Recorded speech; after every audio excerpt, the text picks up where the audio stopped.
Latvijā bieži dzirdamas vilšanās pilnās runas par politiku. Cilvēki sūdzās, ka politiķi sola, bet neko neizpilda. Politika nav baznīca, kur jāpaļaujas uz ticību un cerībām par labāku nākotni. Politika ir praktiska un pārbaudām. Tā ir kā jebkura cita lieta, kas pakļaujas skaitļiem un faktiem. Ja politiķis sola kaut ko konkrētu, vienmēr ir jāuzdod jautājums, vai tas ir izpildāms. No kurienes nāks nauda, kā tas tiks paveikts. Parāk bieži mēs vienkārši pieņemam solījumus, neprasot pamatojumu, jo mums nav laika vai mēs nesaprotam. Taču savas kompetences ietvaros ik viens var uzdot vienkārši jautājumus un pieprasīt atbildes.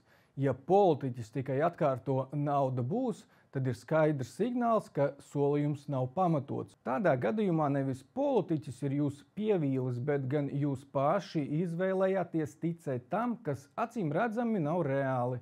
Bieži vien mēs paši neizmantojam savas iespējas ietekmēt situāciju. Piemēram, cik no jums ir uzrakstījuši iesniegumu pašvaldībai, saimai vai citai institūcijai par konkrētu problēmu. Daudz teiks, tam jau nebūs jēgas, bet vai jūs esat mēģinājuši?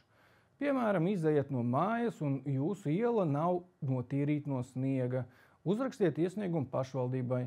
Ja to izdarīsiet jūs, jūsu kaimiņš un vēl daži cilvēki, pašvaldībai nāksies rēģēt. Tāpat, kad pavasarī nokusīs sniegs un uz ceļa atklāsies bedres, uzrakstiet iesniegumu, lai salabo. Pasakiet, es maksāju nodokļus un gribu labu ceļu. Tikai tad, kad paši darbosimies un prasīsim atbildību, politika kļūs par pārbaudāmu un jēgpilnu procesu, nevis ticības sistēmu.